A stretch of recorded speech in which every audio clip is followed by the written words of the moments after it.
Good morning, ladies and gentlemen. It's early morning, the third day of the workshop, but many people are a bit tired, but we would like to start. First of all, we are supposed to have the delegation from Pakistan, but unfortunately, we couldn't manage to get them here.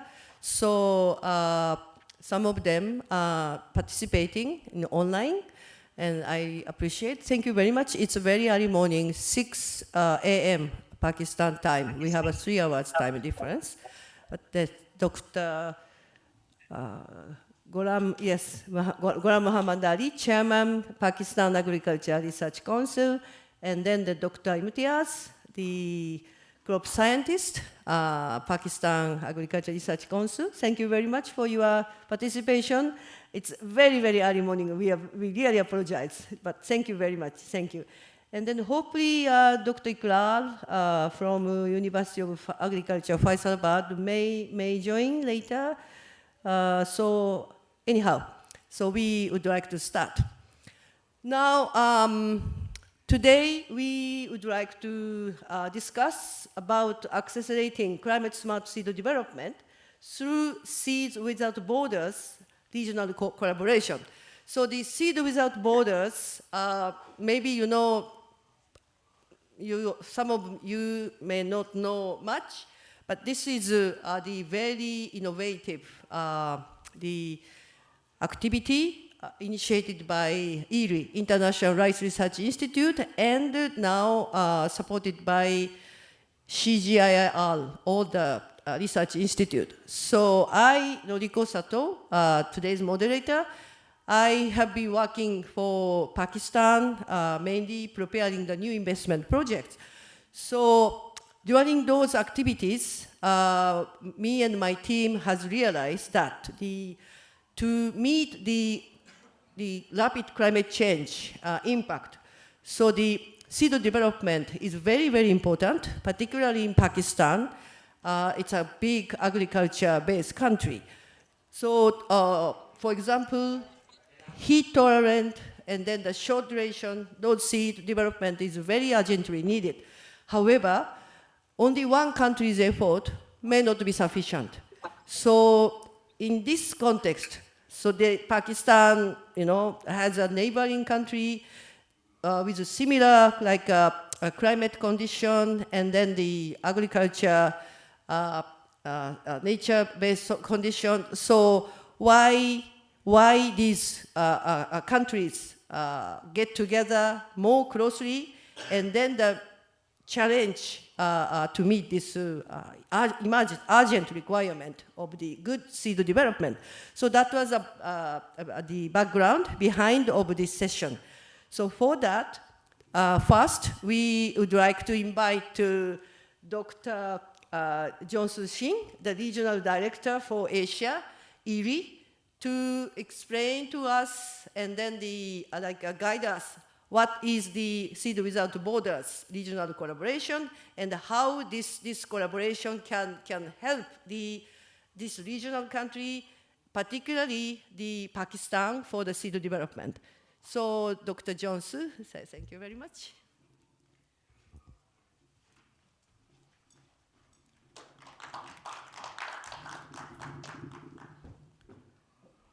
Thank you, Noriko. So, yes, this is a really great honor for me to present Seed Without Border to the colleagues here.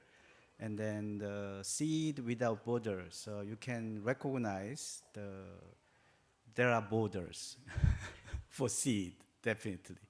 So how you can remove the borders to contribute the seed system to the farmers directly. That is the key concept of Seed Without Border. Maybe, can you share my presentation and then I will...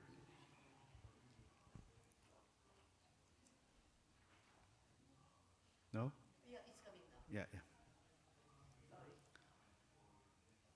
So anyway, so that's why the Seed Without Border is kind of initiated from the Bangladesh and India first, because I'll explain you later.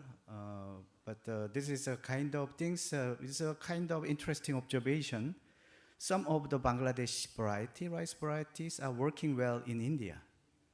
So that means how come? Because we always think the border is country and geographical border. But in the end, actually, this is kind of the plant, especially for the rice. So the adaptation is not country level. For instance, Punjab is divided by two countries, yeah? India and those kind of, and the Pakistan area as well. But one variety can cover Punjab area. So that's why the geographical border is not really important for the plant. It is important for the human being, but actually it's for the rice plant, they don't care because the climate is more important. So this is kind of things, so background. Why? So we just started this kind of things. So if you see the variety performance, as I just told you just before, depend on agroecological condition instead of geographical location. So that's why the one variety can doing the great the performance in many countries as long as the climate condition is similar. And the third thing is Indian varieties are popular in Nepal Tarai. Tarai means flat area, the rice growing area. So that means already before we start the seed without border, there are many kinds of the real observation.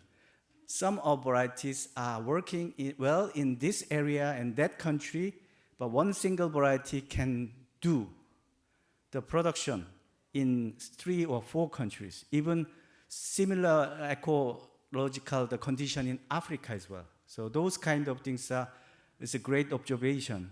Then, why don't we use best variety for these similar ecological condition? That was the question. So we started with the rice, but at the same time, so we have the potato researchers, and scientists realized that, oh, we have similar case in potato. Some potato varieties are working here, but same the performance in the Africa as well. Oh, good. So not only for the rice, other crops can be the target for the release of the one variety to many geographical area without any additional testing. So why we need the seed without border? It's very simple. Breeding takes 6 to 8 years. Of course, you can do the marker-assist breeding or the speed breeding, but still you need several years. And the potato up to 10 years. So let's say for the rice, minimum 6 years.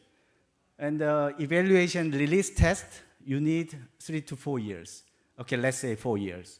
So that means already you have 10 years. Once you have one variety, you need to wait 10 years. 10 years. And then seed multiplication, you need the seed. That means another 2 to 3 years to have the enough quantity of seed. That means minimum 12 years for the farmers to get the new variety. But in the recently, so we had the big flooding, the damage in Pakistan. And then the farmers, they need some kind of seed.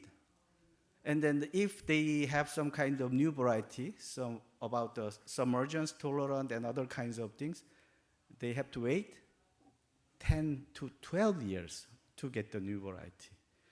12 years later, maybe the farmers cannot just revive their business. That means that is a big issue. So that's why the why. Why don't we just reduce this kind of things? Because if the ecological situation, climate situation is similar, and do we need still the 2 to 3 years, even 4 years adaptation test? So if we just skip those kind of testing in the several countries, maybe we can speed up the process of the seed delivery to the farmers. So that is the basic concept. So that's why the speed up process of varietal release awareness creation, seed multiplication, and varietal outscaling without sacrificing quality. One more thing is, seed system has the formal way and informal way. Always, formal way means certified seed with a certain level of quality, and then it gives certain level of performance. But if you buy the seed from the neighborhood or the wet market, you can't guarantee this is a really good one. So that means we need to encourage the farmers to use the formal seed, certified seed or quality seed. But if you just think of the 12 years, it's almost impossible. And also, it is very inefficient to provide the good quality seed to the farmers at the time, the manner. So that's why this is the value of the seed without border. So we want to encourage the farmer to use the formal seed. It's kind of the formal seed system. So as I told you before, this is the beginning of the agreement. Bangladesh and India. So Prime Minister and then so very high level of officials met each other. Why don't we start this kind of things? And the ED was the convener to facilitate this regional cooperation. So they agreed, because the observation said already the Bangladesh varieties are working in India very well. Some Indian varieties are working in Nepal and Bangladesh as well. So that's why, this is the good. Both, it is a win-win situation and mutual benefit. That's why they decide, let's sign it, let's start. This is the beginning of the Seed Without Border, officially. It's 2013, 11 years ago. And next year, 2014, so the ED just spread all kinds of the press release and the government news. And then finally, we have Ziegler is our former the Director General, and Nepal accepted we will join. So next year, starting with Bangladesh and India, now 1 year later, Nepal joined. So that means 3 countries now, they share. Seed without border is very simple. Once we test some variety in here, we don't need additional test. You can just release the variety. And then if there are enough seed in outside of the country still, but you can just import it and use it for the farmers. That means 1 to 2 years, farmers can get new seed, new variety seed. It's remarkable this kind of the changes, 12 years to 2 years. So that means we can react any kinds of natural disasters. So that's why that is the value of Seed Without Border. 3 countries confirmed and joined, signed. 2017, we have more members. So if you see the Cambodia and the Sri Lanka, those 2 countries just joined, Sri Lanka and Cambodia. So the South Asia, Sri Lanka, that's why the South Asia bloc. And then the first time there is a Cambodia joined the Seed Without Border. That means truly it is for Asia. Southeast Asia and South Asia, the countries are working together. So this is it's kind of remarkable, the change of South Asia-centric to Asia focus. 2 years ago, there is a Thimphu agreement. It's Bhutan. Bhutan joined. At this moment, many donors and international communities, they just got this kind of awareness, and they are interested in the value of the Seed Without Border. So, especially the ADB and the Australian government and World Bank, they just want to participate in several meetings about the Seed Without Border and get to know what is the real value of this initiative, regional initiative, to the farmers there. Because we are working for the farmers instead of the high level, the politicians. So now, you see the signatory country is Bangladesh, Bhutan, Cambodia, Fiji signed, India, Nepal, Philippines, Sri Lanka, and Vietnam are now current signed the member. And we have observer countries, Indonesia, Laos, PDL, and there are several African countries start to join. So Burundi, Ethiopia, Kenya, Madagascar, Mozambique, Tanzania, Uganda, and Zambia. So you can see many of the African countries. And then ADB, World Bank, COICA, JICA, IFAD, HIAR, they are interested in this kind of the initiative. And Pakistan, so they showed great interest on the membership of the Seed Without Border. And then we had several meetings in Erie together with the ADB.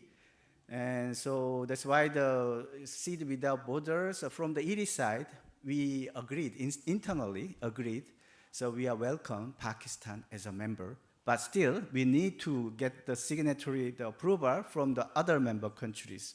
So that's why the next, the Seed Without Border meeting could be in Kenya, in Africa. Then we will invite Pakistan, the delegation, and then officially we want to welcome Pakistan to Seed Without Border membership. So that is the current plan. But again, so it depends on the members, the agreement, but mostly they don't have any big problem to accept those kind of membership from the Pakistan.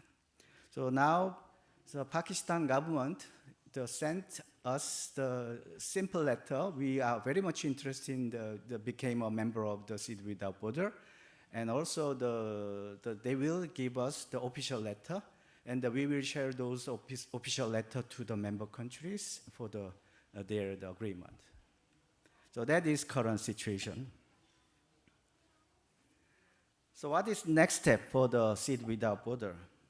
Of course, every country is the very high level, minister level, prime minister level, they signed. However, so we need a practical body to execute actual day-to-day operation. That's why next meeting, we will ask every member countries assign one senior officials, and then we will create the operational committee to make the real, the practical decision and the practical action. And now, so we have the rice and the potato, even vegetables. That's why we need to do the survey again about the need, what kind of variety, what kind of trait you need for your countries. Then we can just review, oh, this one is good for you, this one is good for you. So that kind of survey, we will do it again, because now the members are extended and then the crops are extended. So we will do it again. And one more thing is the database. So instead of just using the current tool, so we have database for all the varieties, and we can make the one database. Each country can review, so what variety can be the good option for their industry or the national needs. And then most of varieties are a little bit old, but now many countries are developing new variety, disease resistant or the kind of the drought tolerance, salinity, and the submergence, and Erie has the low GI, hygiene, and many new varieties. So it's better to just have the one new update of the new variety for sharing. That's why we would like to have more the opportunity to the farmers to access to new variety, new valuable varieties. So that is kind of things, agendas for the next meeting, maybe in Kenya, not yet really decided. So as a conclusion, Seed Without Border, of course, still we have a long way to go. However, so many countries recognize the value of this initiative, and they signed. And then they are trying to have the real benefit of Seed Without Border to support the farmers there. And the Erie is, so we are not the kind of the leader of this one. We are just convener. So we just link to each country's the leader to work together, and then create some kind of background and the database and admin. So that's why the Erie, so we will try our best again. But each country's commitment will be more needed now, because now concept is clear and everybody recognize the value. Now it's time to act. Thank you. Thank you very much, Dr. Singh. So this is very rough session, not very, there's no formality. It's, any question just now, simple question. If anybody wants to have a question, so you make it. Otherwise, we have two more presentation related to the seed without border. We can move that. No question? Simple, some checking fact, something. Yes, please. Claudia Ringler from the International Food Policy Research Institute. So yeah, I think it's a great program and certainly needed. I'm just wondering, what share of the work that you're doing focuses on reducing the regulatory constraints across countries. There's obviously a lot of informal seed movement that has happened forever. And then there are a lot of constraints at national level. And also there's a lot of biosafety legislation is still missing or still under development. So yeah, could you just maybe talk a bit about that? Okay, so thank you for it's a great question. And first of all, we don't care about quarantine. Quarantine is the authority of each country. So that means we don't push the country, no quarantine. No, quarantine is quarantine. And our focus area is adaptation test. So some country has 2 years, some country has 4 years. It's a maximum 4 years. So adaptation is very simple. You just take the sample seed and then just grow the seed in your field. And you just check whether this variety performs well or not, and any disease and any kinds of issues. And once everything is clear, you just stamp. And then the seed multiplication can be started. That means with the adaptation plus seed multiplication, you need minimum 5 years. So we can reduce those 5 years. And then we provide the basic varietal information to the country. That's why they can pick. So the varieties from other countries. Maybe this is good for the dry area in Nepal. Maybe the situation in ecological similar the region, we can pick the same variety to there. And once you reduce 5 years, and then even though you can just take the seed from the Nepal, then you can just start your business there. So that means at least you can minimum 5 years saving. So that is kind of our focus. But we don't want to disturb national quarantine and national kind of the biosafety, the kind of the guideline. No, we respect. But the variety adaptation with the seed multiplication, minimum 5 years saving, that is our target. Yeah. Thank you. Thank you very much. Good morning, sir. My name is Anup. I live in Singapore, but I do farming here in the Philippines in Pampanga. I'm having trouble getting seeds from India to the Philippines. And it's not quarantine only, it's also sourcing those seeds, because although India is a signatory and Philippines is a signatory for all these, it is still very tough to source either certified seeds or truthfully, some labeled seeds. So that's why there's a lot of informal, seeds which are crossing the borders. So this is something that needs to be addressed. And who's going to address that? That's one thing. The other thing is the agreement that the multilateral, countries have all signed between all this. Does it come under some kind of a United Nations auspices, or it's just multilateral, just a couple of countries? Does it come under some kind of a organization separate, or is it just standalone? Everybody signs. Okay, thank you. Yeah, thank you for your good question. Actually, this is only for the commercial variety from the public sector. We don't touch the commercial variety from the private sector, because that is another way. The public variety from the public organization among the member countries for the commercial, not germplasm. So we don't touch germplasm. Germplasm has the different treaties, international treaties you can exchange. But this is the commercial variety. So for the farmers to use the seed of the new variety, so in the easy way and the fast way. of course. That's why we need is kind of operational, the working level committee. Of course, the high level is kind of prime minister, minister, they sign. But still, if you go down to the field level, so the many field office, they don't have the awareness of this one. And still they ask, oh, we need the adaptation test. So it takes a lot of time to persuade them and show them the central government document, and they just, oh, sorry, and I have to call my boss, and the boss takes sometimes one month, yeah? So that's the reality at the field. That's why we need to have the agenda for the meeting, see the border, how we can make the working level to make it happen in the field level. So the national guideline was done, but it's kind of application and kind of the real application of the Seed Without Border is a kind of, some country they didn't have those kind of it's kind of how it's a field level, the officers, the education. So that's why that part, that is the next agenda we have to discuss. Thank you very much. Yeah. Thank you very much. Thank you. Thank you very much. Thank you. So we will discuss some more maybe later, but now, so we would like to move the next presentation. We would like to introduce Dr. Krishna Dev Joshi. So Dr. Joshi, we invited him to Pakistan to look at the current Pakistan seed development situation.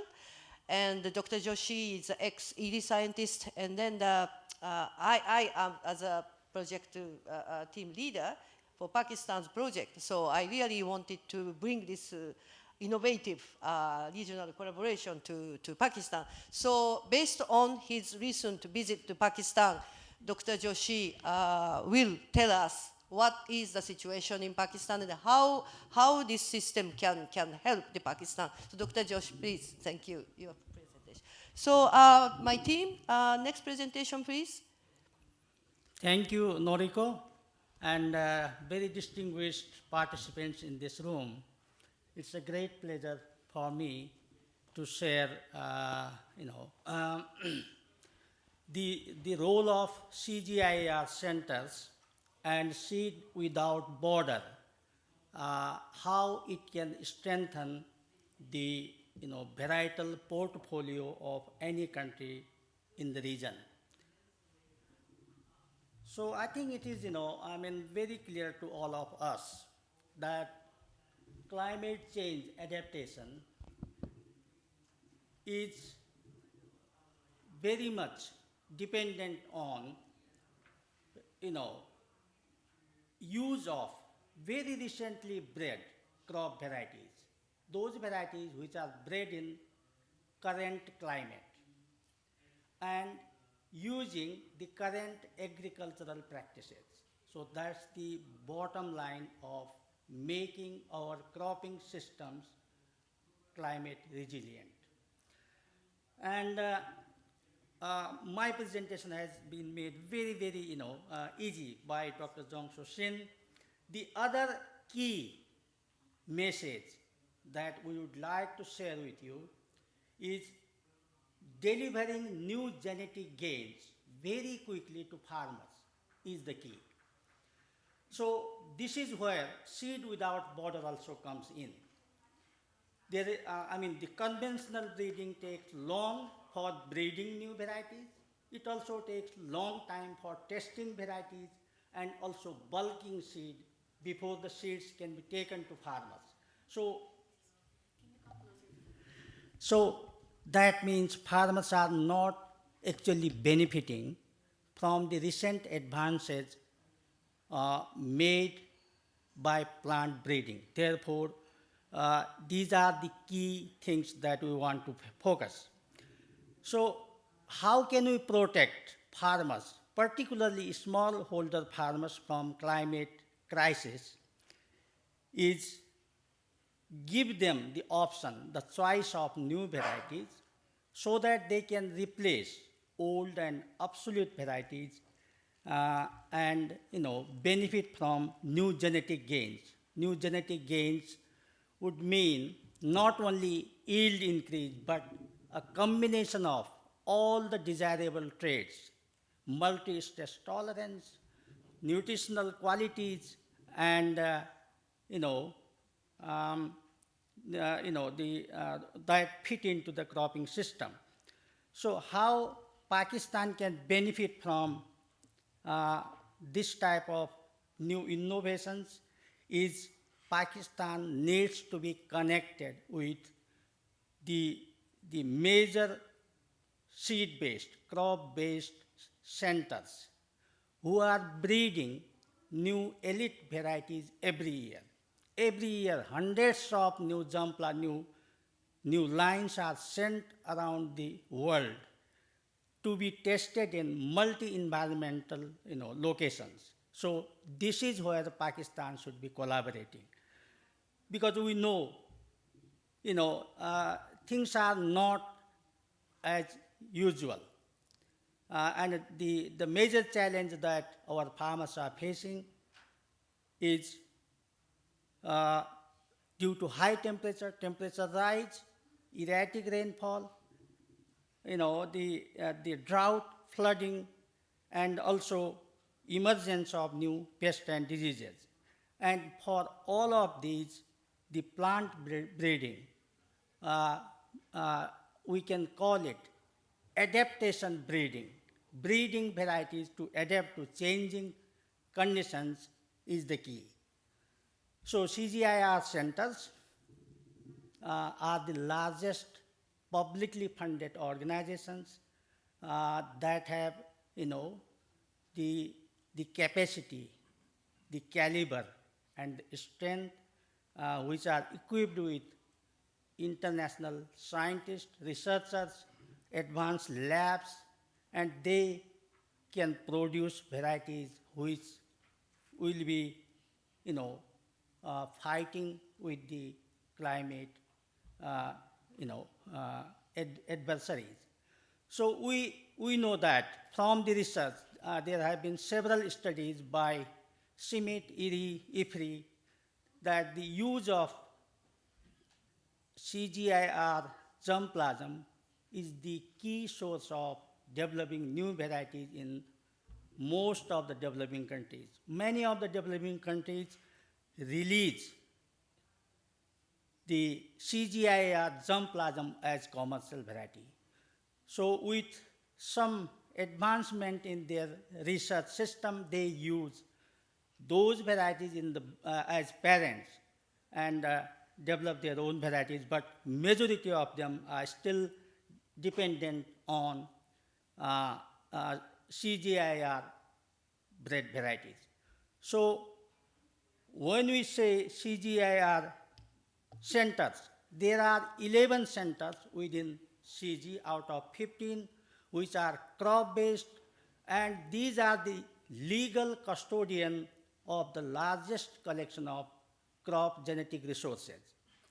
And the gene banks that are managed by these 11 centers have signed agreement with FAO for managing, for conserving, for using these genetic resources. These are the legal entity for the maintenance and use of these precious germplasms. So this is governed by the treaty, which is called International Treaty for Plant Genetic Resources for Food and Agriculture. And this treaty has been signed by almost all the countries in the world who have agriculture as a major, part of their economy, their livelihood. They have signed it. This treaty contains 64 crop and forage species, and all the signatories are obliged to share the germplasm with the member country. And the mechanism for sharing is signing the standard material transfer agreement. So all the genetic resources all over the world are placed in multilateral system, that is global gene pool, and the signatories are obliged in a way to reciprocate to the member countries for sharing of germplasm. So this also applies to CG centers. If Pakistan requests germplasm from any of these 11 centers, germplasm or the elite varieties, the new lines, so these centers will have to respond, and these are free of cost. There will be no levies, no charges for sharing of these germplasm or new varieties with member countries. In case there are financial constraints, the centers can request for shipping charges only, not for the cost of the seed. So this should be known to all the member countries, what is their provision, what they can get from the CG centers, and what CG centers will need to respond. So I think I have said this before, Pakistan should be more proactive in accessing the latest batch of crop varieties bred across these centers, including IRI. And Noriko rightly mentioned, I visited Pakistan during February, March, and I know IRI does not exist in Pakistan right now. And Pakistan is doing marvelous job on basmati rice breeding, basmati rice export. But I think the farmers of Pakistan are not benefiting from other stream of rice varieties, particularly the climate resilient, drought tolerant, submergence tolerant, and many of these varieties are now, fine quality. No more, coarse varieties are bred. Many of them are medium to fine varieties, and these are combined with high zinc, and some of them are also with low glycemic index. So this is totally missing, and therefore what I saw a need for IRI's presence, immediate presence in Pakistan, and need for reconnecting Pakistan national system, research system with IRI and many other CG centers. So in this way, I think we can protect smallholder farmers in Pakistan, which I think comprise 70% of all farmers in Pakistan.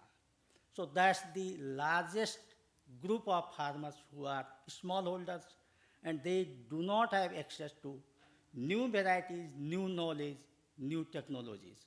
So they need to be, protected. And the way to protect, again, I will emphasize on delivering new genetic gains very quickly to these farmers. That means replacing old varieties by new ones and withdrawing, removing, taking out the old varieties.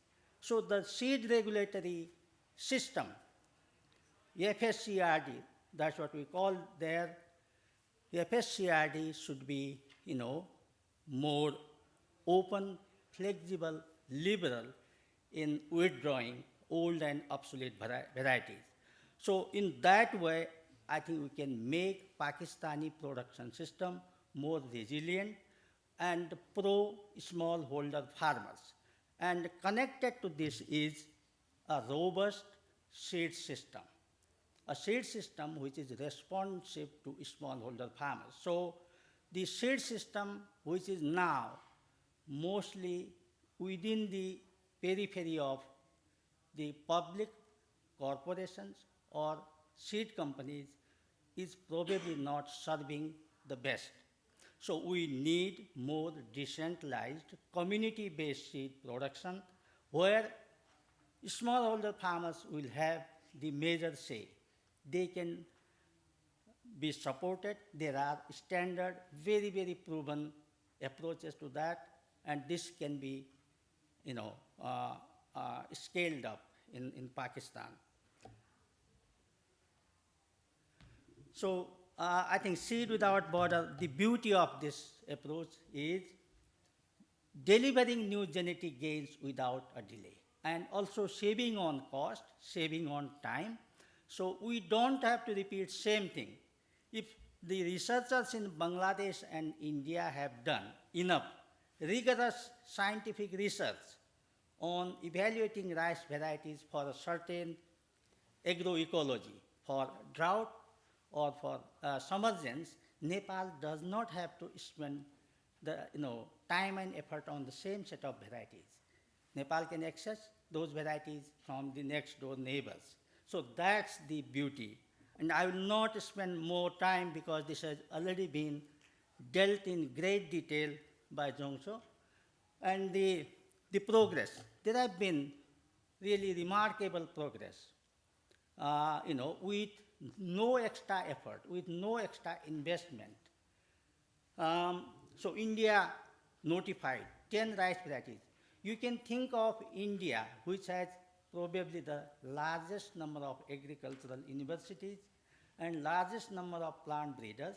Even the country of that size is benefiting from this.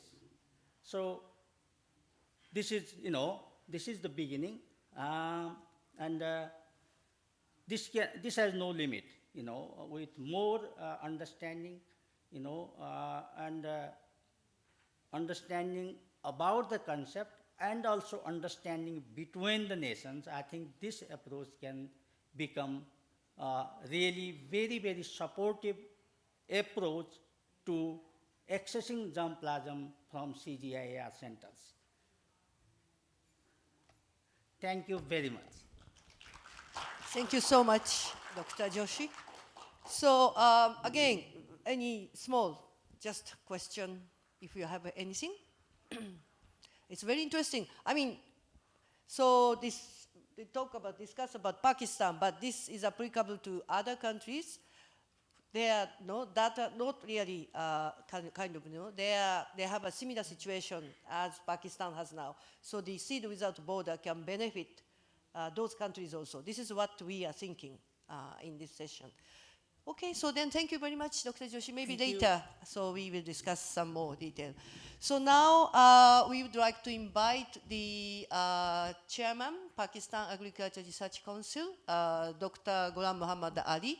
So they are participating online, and he will discuss about the Pakistan's situation on the seed development, and also the Dr.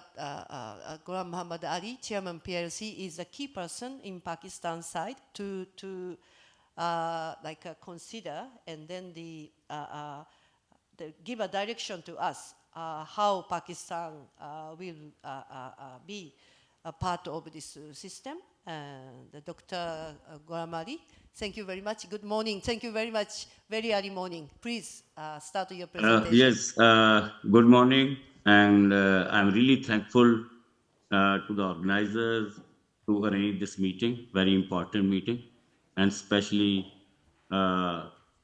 Noriko Sato for inviting us to discuss on a very important topic on the Seed Without Border for Pakistan as well, as the other countries are benefiting from this. Like a climate smart, what the Pakistan is doing to develop the varieties, different varieties against the the climate threats and the resistance. So as we know that the climate has a major impact on the food security, and Pakistan is also in last 2 years you have seen that the Pakistan are also facing these threats around 1.5 to 7% reduction in the productivity of wheat, cotton, rice, sugarcane, and the chickpea and other crops due to the climate change. So our scientists and next please. So our scientists and researchers, they focus so how to make what kind of strategy we make for the different climate that against the threats and drought to develop the drought resistant and heat tolerant varieties and against the pests and diseases, and also with the submergence tolerance varieties and so that we will get the maximum benefit. So these are the different strategies we make. And next, please. So, as you know, so everyone knows that the variety development scheme. So, for evaluation process, of course, we require there are three steps: breeding process. So we required around 8 to 9 years, and then the evaluation process for 5 years, and the registration process. So this is the overall. So, but we cannot reduce the evaluation process, but we can reduce the using different high tech areas and different new technologies. We can use the breeding process through the exotic germ plots and the speed breeding program and the shuttle breeding and conversion. So these all different the areas we are working, and especially for speed we just introduced the newly we introduce. Hello, hello. Yes, yes. So we can hear you. Yes, yeah. Okay. So recently, our scientists are working on the enhance the speed the seed development program. So speed breeding program we introduced in at Pakistan Agriculture Research Council, and using the different high tech tools and the pre-breeding information, and so that we can pyramid the different traits and each varieties and so on.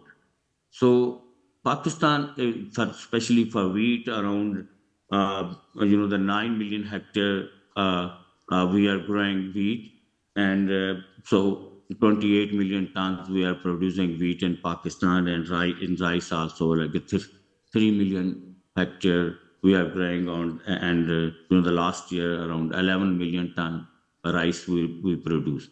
So these are the recent varieties we introduced in Pakistan, that in the last 10 years against the climate threats. The drought tolerant varieties and heat tolerant and salt tolerant rust resistant varieties.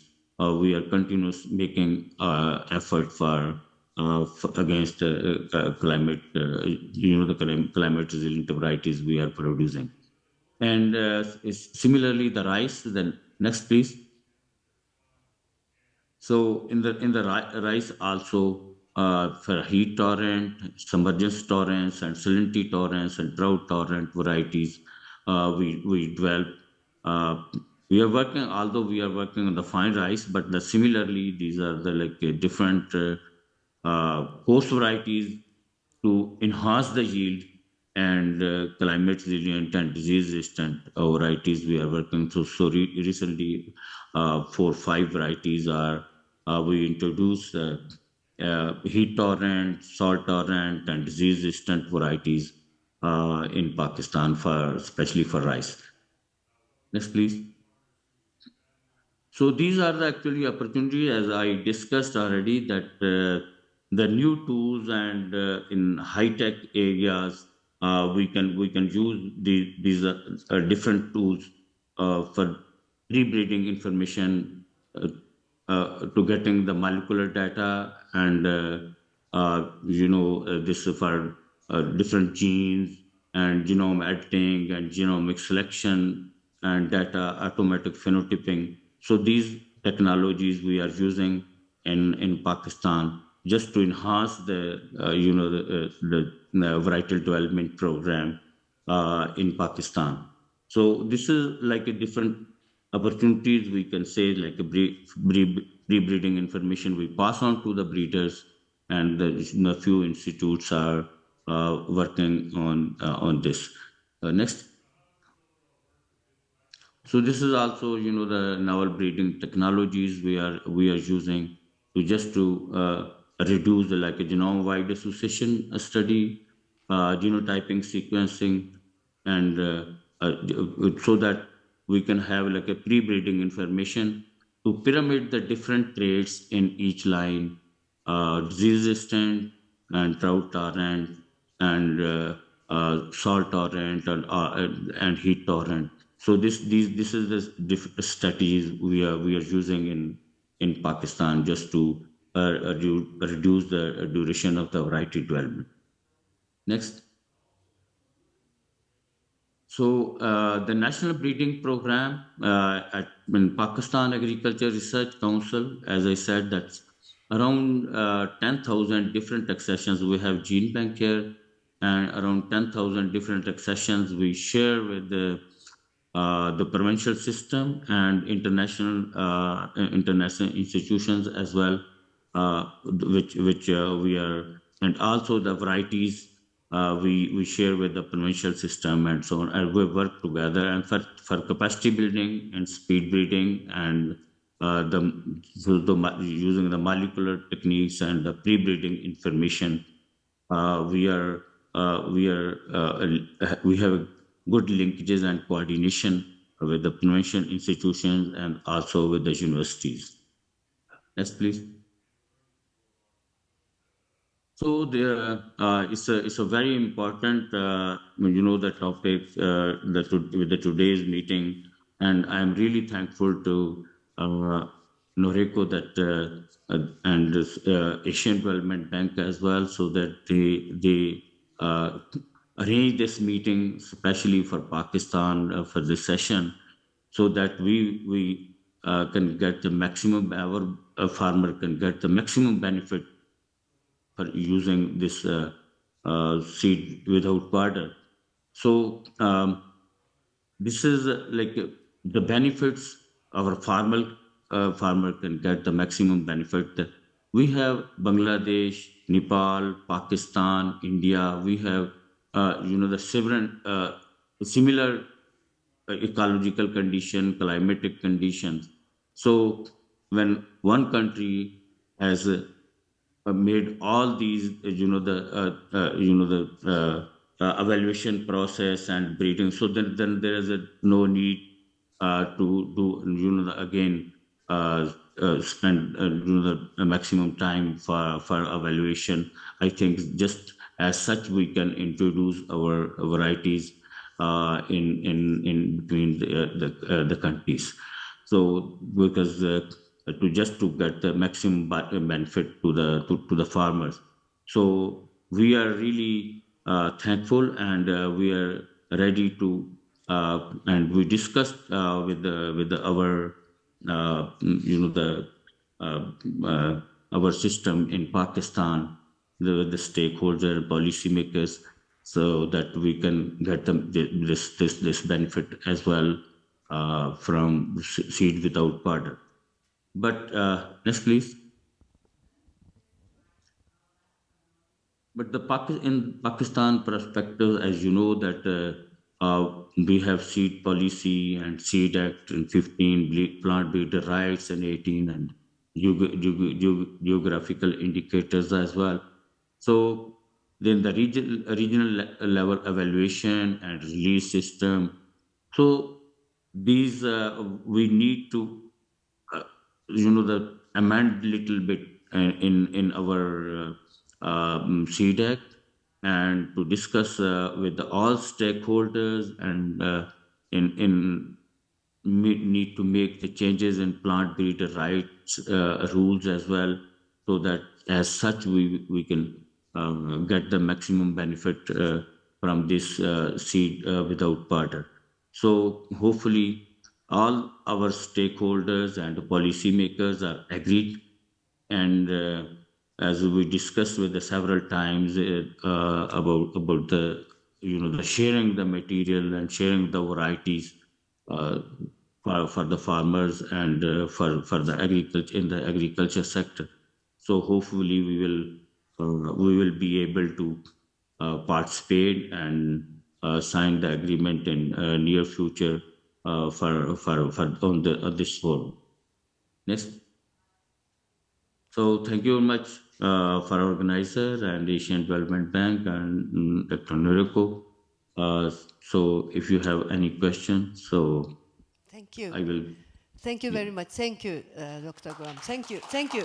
It's really nice that we get very positive and prospective direction from the chairman, PRC. So any question, small, whatever basic question, if you have anything, Dr. Joshi is okay?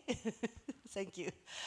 Okay, thank you very much, Dr. Ghulam Ali. So then maybe we will move to the little bit to discussion session. Amina, Dr. Ikrar is online? Yes, okay. So now I would like to invite another important key person from Pakistan, the Vice Chancellor of the University of Agriculture, Faisalabad, Dr. Ikrar Ahmad Khan. Dr. Ikrar, good morning. Thank you very much again. It's a very early morning. And Good morning. thank you very much. So now Dr. Ikrar is now heading the university side, academic side. So maybe, we would like to have some of your comments and the view of all this discussion, good initiative, and then we have got a very nice positive direction from Dr. Ghulam Ali also, the chairman PRC. So would you like to have, could we have your view also on this Seed Without Borders and also universities, academia's initiative on the seed development side? Please, Dr. Ikrar. Thank you, Noriko. Ladies and gentlemen, I would like to express my gratitude to Ms. Noriko for her passion to bring us into the bigger picture and using Asian Development Bank platform. We were together, as Dr. Joshi mentioned in his presentation about 2 months back, and a lot of discussion had taken place. I would like to actually extend the discussion which was presented by Dr. Joshi that how we can become active member of Seed Without Border opportunity, and then what is next for making sure that we are fully on board in terms of benefiting from IRRI programs. I think Chairman PRC is in a better place to comment on that. But about Seeds Without Border, I have my understanding that this is an opportunity in which the breeding component, which Chairman mentioned in his scheme of things, is totally skipped, and even the variety evaluation and testing could be shortened. If it is going to go through again for 2 to 5 years of testing, then there is no point in calling it Seed Without Border. Then it's a simply germplasm exchange. And then in Pakistan, there is a new situation. Again, chairman is in better position to comment that there is no more FSCRD. There is a new entity by the name of Federal Seed Authority, which has overtaken the function of FSCRD, even though the principle remains the same, that we want to take advantage of advances in genetics wherever they are taking place, and we want to fast track the availability of climate resilient varieties to the farmers. One more item for discussion should be on our side, how to overcome the restrictions which we have under law which is implemented by Department of Plant Protection. Department of Plant Protection restricts the quantities that could be brought in. And seed without border, if it is a finished variety, then we have to also work with the regulators how to allow for larger quantities to arrive so that the multiplication part is fast tracked. Uh, the ultimate goal of these collaborations is to improve the climate adaptation and mitigation capacity of our smallholders and the agriculture sector at large. And being part of CGIAR, it's largely aimed at staple crops, wheat and rice in particular. We know that there is a system in place which is allowing arrival of hybrid seed. Corn is one example, and now in case of rice also, whether they are hybrid or not, but there are things coming in the name of hybrids. Uh, but seed without border is also a case of data that you want to reduce the testing time by accepting the data which were gathered in another country. So I think again I'm throwing the ball in the court of chairman to come up with answers to these questions. Our scheme of thing which you have presented is very well received, and that's how we operate here. But to make seed without border work, we need to create a framework which becomes acceptable to the signatories from other countries. And that's not only that we receive finished varieties, we should be also able to offer our own development because as chairman has given a list of wheat varieties and rice varieties which have been developed in the recent past. And if any of those varieties are of any benefit to the growers in the member countries, we should be able to provide that germplasm or seed as seed, not just germplasm, but as seed. Then finally, it would be a case of both information and material sharing. For that, the laws are there. There are some regulatory fixing required. And about IRI's presence, which Dr. Joshi and Noriko are very clear about that we need to make that happen. And again, once again, I'm sorry to say, Chairman Saab, you have to tell why IRI is not there and how to make it happen. We are here actually being part of National Agriculture Research System, and apex body is Pakistan Agriculture Research Council, and Federal Food Security Ministry is the controlling division. The university has, as Noriko mentioned, also a very vibrant team of breeders, which includes rice breeders, wheat breeders. In Pakistan, there are also questions about IP compliances. So while we are discussing these things, we should also be very clear about our obligation to intellectual property rights. And on university campus, I always make sure that the breeders in my team are conscious of being responsive to intellectual property rights in terms of signing material transfer agreements, or signing data sharing and information protocols. End of the day, we are asking for more and more collaboration. And that's what I think Noriko is basically creating these platforms for.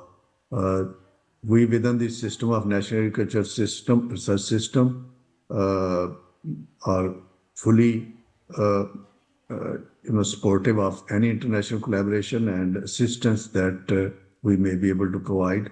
The best thing that we have here is that the provincial government now is becoming very active. According to law, agriculture is a provincial subject, but we very much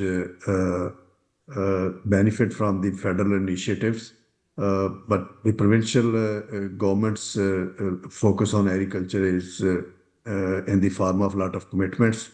I saw recent meetings that Lorico has attended with the provincial secretary. I believe she must have brought those things to his knowledge also. I have also mentioned to him that there's an opportunity in Seeds Without Border as one of the ways of fast tracking the varietal adaptation. Since today's session is typically particularly focused on Seeds Without Border, so let's try to get discussion in a mode that we come up with the way forward, as in the first presentation was being mentioned, that step 1, 2, 3, and that we know that there are varieties which can come into Pakistan and also varieties which can go out of Pakistan. So with this, I would again invite the chairman to comment on some of the questions which are unanswered. Thank you very much, Dr. Ikral. Thank you. So it's a very active discussion ongoing in Pakistan now, around the Seeds Without Border. And then from my side, we also already discussed with the chairman, Pakistan Agricultural Research Council, what should be the next step. So perhaps the PRC will organize the national level, including federal and provincial government together, and then the consultative workshops with inviting the breeders, and then get their comments or opinions and the views, and then come up with kind of the direction and then the strategy, and then collect what are their concerns and how to address those concerns. So in a very recent meeting between ADB and then the PRC, so we discussed this kind of things, and then as soon as I go back to Pakistan, perhaps we can start this kind of collaborative and consolidated and consultative workshops. So in Pakistan, so that would be the maybe next step to move forward to Pakistan's signing of the Seeds Without Border. So this kind of things are already discussed. Maybe chairman and then the Dr. Imtiaz, the member crop science, Pakistan Agricultural Research Council. Any comments? You please come in, and then maybe, but sorry, because of the time limit, maybe 5-10 minutes, and then after that I will pass to this my colleague Takashi Yamano to summarize the discussion. So that is the last program. So now I will invite again perhaps Dr. Ghulam Muhammad Ali, the chairman, and or Dr. Imtiaz, the member crop scientist. Any comments on the Dr. Ikral's nice productive comments? Yeah, thank you very much. I'm really thankful to Vice Chancellor, Professor Dr. Ikral. As you know, especially for we are planning for all stakeholders meeting, as Noriko said, to invite the provincial system and from universities also, so that we can discuss very important topic in this meetings. In the recent future, we will organize this meeting at Pakistan Agriculture Research Council. And secondly, for IRI, IRI presence in Pakistan is also very important, and as in Pakistan Agriculture Research Council and at National Agriculture Research Center, we have a different CG system, like we have CIMMET, ICARDA, IMI, and ICMOD, and FAO are present. All these organizations offices are in at NARC, and we have a very close collaboration and coordination, and we love to have IRI with us also in the same campus. So we wrote like 2-3 letters in past 2-3 months for to have a, like a active and the active collaboration with the IRI, and hopefully we will be able to invite IRI, and we are really um, happy to facilitate in our respect to the IRI office in PRC, and inshallah we will see the IRI in Pakistan very soon. Thank you very much. Very encouraging the message and advice. Thank you, Dr. Igmatias. No, but what will be the role of Federal Seed Authority now? Because we're talking here seed without border, which means bulk import of some potential bulk import of variety, Yeah, not yes, just actually, plug. yes, actually, as I discussed in the last slide of my presentation, that there is a, as you mentioned also, the Department of Plant Protection. We have, the breeder rights, and we have rules and regulations. So we will discuss all these, and then we will we sent actually we sent that file to amend that thing that which is restricted for the small amount of the the seed. We sent that and to the our ministry, and then they are going to send in to the cabinet so that we can make the changes in specifically in that, so the what is mentioned by Department of Plant Protection rules and regulation. So once we will get the the approval from the cabinet, so who will hopefully we will remove that restrictions. And so the newly authority, the seed authority is approved by the cabinet, and the ordinance also. So it required still required rules and regulation and all the legislation. So uh, the people they hired, so they are trying to make so in those the ordinance and the rules and regulation. So we will incorporate the suggestions as well. So because still they are in process to develop these all these different strategies and policies, especially for seed authorities. Although this is just they approved the seed authority, but all the rules, regulation, and the protocols still they are in process for approval and for development. Thank you very So much. we will include all these Thank, areas. thank you very much. Thank you. Sorry, because we have a time. So perhaps we also need a time for question and answer session. But Dr. Imtiaz, just a short maybe message if you have. You are the responsible person for this crop scientist in Pakistan. Any comments about today's session presentation? Thank you. Thank you, Noriko. I think it was a best session, and I think Dr. Ikrar Saab, he has pointed out, some really good issues in our national testing. And I think one thing is, at present, our current scheme of testing, it involves 2 years of testing in Pakistan for yield, disease, and pest data. And if varieties are the hybrid, they have more than 8% yield, then I think this can be waived. And the breeders or the company or the who is providing, the variety, we can allow, system can allow, FHCRD can allow the seed multiplication after 1 year. But I think there is another point that is also in case of varieties, because these will be the varieties.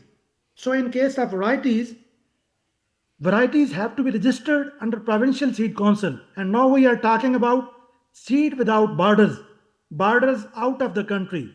But I think in Pakistan, if you have a variety and it have to be first approved by the Punjab, and then, I mean, if you want to go into the KP, then you have to go to the KP Seed Council. So I think Dr. Saab has pointed out very well that we should move toward ecology recommendation, ecology-based recommendation or ecology-based approval in Pakistan also to harmonize this system. Thank you. Very good point. Thank you very much. Thank you. Okay, so then we just have a question and answer session. In case any question, please. Thank you.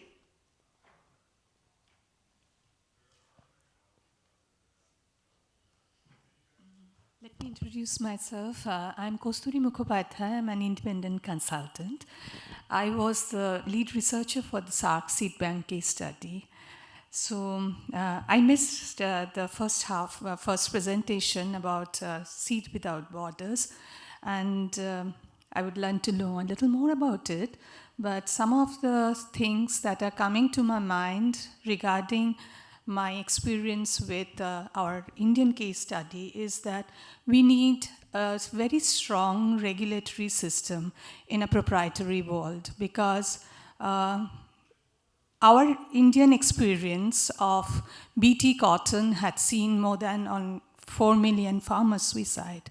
So in the name of seed being exchanged between countries, we need a regional and a harmonized system which will guarantee what are the basic needs of the country and what they allow or don't allow in their country. So that is one. Secondly, I want to bring to notice that some of the traditional varieties that are already being displaced during the Green Revolution time, many of which had adipic and pest tolerant, salt tolerant, heat tolerant, flood tolerant, or medicinal properties. Those have been displaced without evaluating their merit. Now, is this Seed Without Border going to consider tapping into that huge source of resource, that is, some of which are still there in some countries, others, a main germplasm, are still with ERI. In India in 1996, during the Ayala cyclone, none of the seed varieties, modern hybrid seed varieties, could grow into the salty fields when the seawater receded. So in that situation, some of the old seed varieties like Sada Ghetu, Lal Ghetu, Hamilton, Milta, these were amassed from the old farmers who still had them. Their salt tolerance was, it was multiplied, and it was brought back to the field. And Nature Conservancy gave the jury's award for this project in 2016 as the best adaptation project. So if we tap into that huge resource, which still have, it's not just the genetic material, it's the knowledge that is connected to these seeds. Because seeds, when it is evolving with nature, the practice that is there as to what kind of treatment it needs, what value it has, what its special properties, all these are lost without in situ cultivation. So whether or not, my question to ED is, whether or not some of these varieties or germplasm that are still with ERI, which were developed by the farmers of India, Pakistan, Nepal, Bangladesh, we can have it back, give it back to the farmers for in situ cultivation, so that they become vibrant again. Otherwise, they were sitting in the seed banks and like a morgue, and when they are tried again in the field, they cannot grow. So thank you. So that is a question. Yes. Okay. Maybe first, related to? Okay, Dr. Shin, in case if you have can. Yes, so thank you for the question. So the varieties, traditional varieties. So we have the world largest gene bank for the rice. Of course, we are ready to share any seed to the farmers and it's kind of the countries. So it's based on there is the international treaty. We always so ready to share the variety. There's But no problem. is it only for cultivation or it's for research? I Research- think it is for research. Research, yeah. and then- But farming being a commercial activity, I don't think you can, the farmers can get it back just like that. But it is in a special situation like we are today, in a climate change situation, we need the farmers access to this material, which was rightfully theirs. Yeah, but that should be under the current system. It should be the government. So Yes, government yes. and the government Yes. has agreement. So, Yes. but it is always open to provide any support. Yes. So this is what to me maybe. But we can Maybe. discuss further. Yeah, Thank you very much. Thank you. Thank you. Thank you. Yes, one more question. Yes, and then I'm sorry, we have a bit. Yeah, Okay. I'd like to hear from our Pakistani participants about the status of zinc biofortified wheat that has been now dramatically increased. They say more than 2 million households are growing zinc fortified wheat. And just wanted to know, how is it going? What's your assessment? Have there been any studies on nutritional benefits from biofortified wheat in Pakistan? And are you extending this success back into other countries such as India, that is also a very large wheat grower? Yeah, and my name is Claudia Ringler, and I'm with IFPRI. Thank you. Thank you. Okay, so perhaps any of you, Dr. The Chairman PLC or Dr. Imtiaz, Dr. Ikraz, any like a answer to? Dr. Imtiaz, so Okay, he will thank you. respond. Yeah, Yes. I can. Okay, Dr. Saab, I can respond. Yeah, I think in case of high zinc varieties, PARC was the first one. We introduced Zincol 2016, that was high zinc variety. And then after that, in Pakistani system, we have Akbar variety, Akbar 19, and Nawab. Akbar is from the WRI Faisalabad, and Nawab is from our Regional Research Institute of Bahawalpur. And I think at this point, Akbar is the largest, has the largest area in province of Punjab. So I think high zinc varieties, now I think they are on around 30 to 40% contribution in the seed certified seed. So I think it's going good, and I think probably Harvest Plus, they are going to conduct, or they will conduct the study on its impact. Thank you. Dr. Ikra, any comments? So is that okay? That No, I would like to see actually the transformation in the form of improvement in zinc nutrition of the population. If the varieties are 40% of the acreage, then there should be very clear outcome.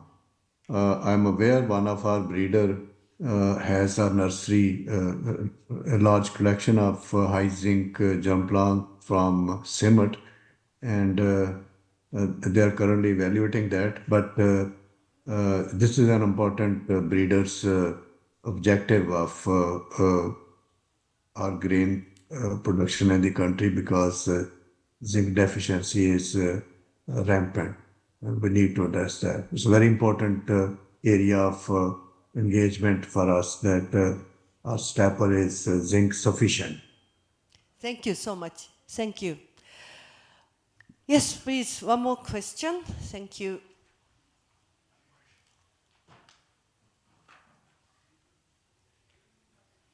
Thank you very much. I'm Stefan Weise of the Alliance of Biodiversity International and SIAT. Just one comment and then a quick question. And the comment, very short, is that there are ways of bringing material out of the gene banks to go beyond that morgue approach, and we can talk about it later. So we have been doing that and bring it back to the fields of farmers. There's a whole method around that, so there are opportunities there. Secondly, the key question I wanted to add to the panelists is really the issue of the involvement of farmers. I mean, we're talking about sharing seeds, varieties from other countries, improved varieties, but at the end of the day, it's the farmers that will be using them or not using them. And so what is the interface between this registration and approval process and actually getting it out there to the farmers in terms of farmer testing and farmer acceptability from that perspective? Because there are some citizen science approaches that, again, we can talk about in the break with some people, but maybe Pakistan has some examples around that as well. Thank you. Dr. Imtiaz, maybe could you respond?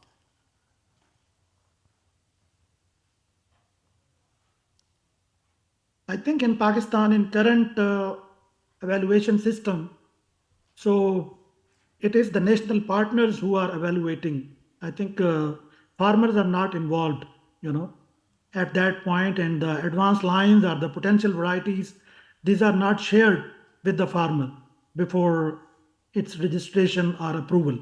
I think Nepal has some kind of farmer participatory evaluation system. Maybe Katie can point out to this one.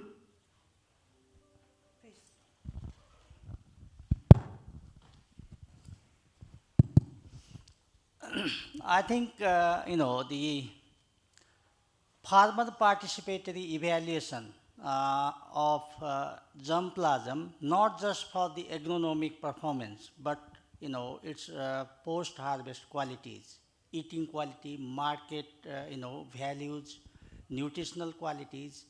These are very important, and these have been very well, there are very well documented, approaches, the methodologies, how this can be done.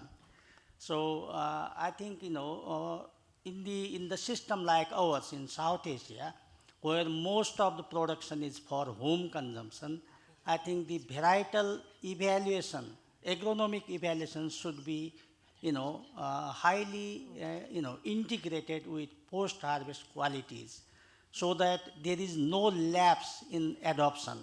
The other thing which I would like to highlight, to reduce the lag phase of adoption, early generation seed production is a must. So when varieties are, advanced in the multi-location trial, side by side there should be a provision for a large scale seed multiplication, so that when variety is released or approved, there is provision of seed, breeder seed or nuclear seed or basic seed, ready to be handed over to, the seed corporations, so that they can multiply at a scale and distribute it through the market channels. Thank you. Thank you. Okay, so we can discuss later, we find a time. Thank you very much. Now it's a time, so can I request my colleague Takashi Yamano to just quickly summarize and then close this session. But the Dr. Chairman Sab and then Dr. Ikral and Dr. Imtiaz, please you stay here, because I was told that we has to have some kind of photo with you. So after this session, just please stay. Thank you. Takashi, please go ahead. Okay. So thank you for the participants, especially from Pakistan online coming in to this session, and thank you for the audience to coming in. I'm an economist. I spent some time at the ED. I just want to clarify one thing. Germplasm has been mentioned many times in this session, and you may be puzzled.